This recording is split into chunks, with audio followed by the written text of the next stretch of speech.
méthode, mais... C'est la démarche allemande de ces dernières années. Ouais. Partiellement, oui, timidement, mais la démarche allemande de ces dernières années. Et sans toutes les drogues, ça ne marche pas. Pascal, votre parti pris économique, tout arrive.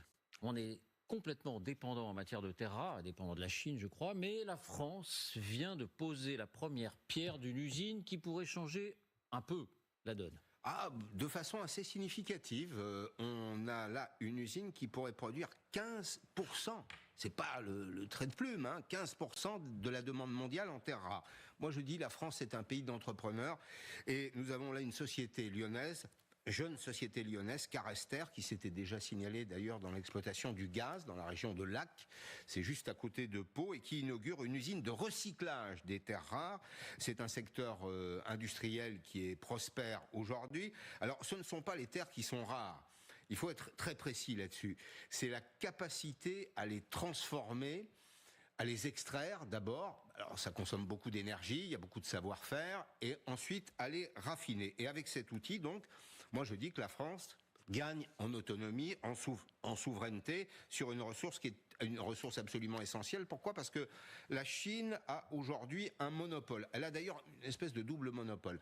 D'abord, c'est l'endroit où on a identifié sur la croûte terrestre le plus de terres rares. Alors il y en a aussi dans la région du Kivu. Vous savez, il y a une guerre en ce moment, mais elle a surtout un monopole dans le domaine du raffinage. Et donc nous avons cette usine-là dont la première pierre a été posée et qui finalement aura une capacité de production 5 fois plus élevée que celle qui était prévue. C'est une bonne nouvelle, compte tenu du contexte de guerre. Alors, est-ce que le contexte de guerre, la guerre des métaux, est intervenu dans la décision d'augmenter la capacité de production? J'espère que oui, et j'espère surtout que cette fois-ci, personne, surtout pas les ONG environnementalistes ou les écologistes, pourront nous dire que c'est un scandale qu'on crée une usine en exploitant des ressources géologiques, parce que c'est un vrai projet d'économie circulaire qui mobilise la technique du recyclage. Vous avez 3 sources de matières premières, les rebuts de production des fabricants d'éoliennes. Ah oui, les éoliennes, c'est pas du développement durable.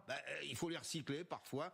Il y a des terres rares, les rebuts industriels, le recyclage, des aimants qui sont en fin de vie.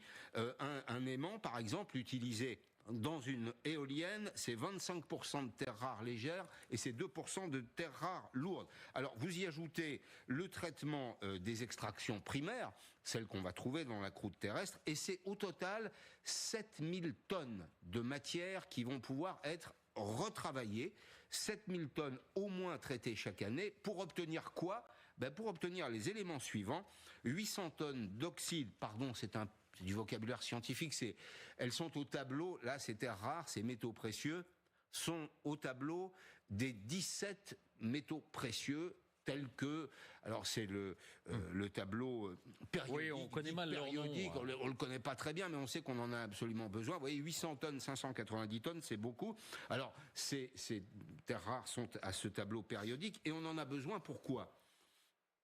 Technologie de l'information et de la communication, éolienne, en réalité, elles ont un impact direct sur la lutte contre le réchauffement climatique. On en a donc particulièrement besoin, et je dirais que c'est plus efficace que de longs discours sur le réchauffement climatique. Il y a des gens qui parlent du réchauffement climatique, puis il y a des gens les industriels, qui luttent contre le réchauffement climatique. Je suis plutôt de ce côté-là. Je termine pour dire que cette réalisation a été rendue possible grâce à un investisseur japonais. Il y a un lien avec le Japon. 50% la France, 50% le Japon. C'est-à-dire que ça reste franco-français quand même, pour une grande part. Soutien de l'État et du plan France Relance, grâce à la loi sur l'industrie verte. Nous n'avons pas de pétrole, cher David, mais nous avons des entrepreneurs, et c'est une bonne nouvelle. Un pas vers la souveraineté en cette matière. Abnous, votre parti pris. Et pendant ce temps, pendant que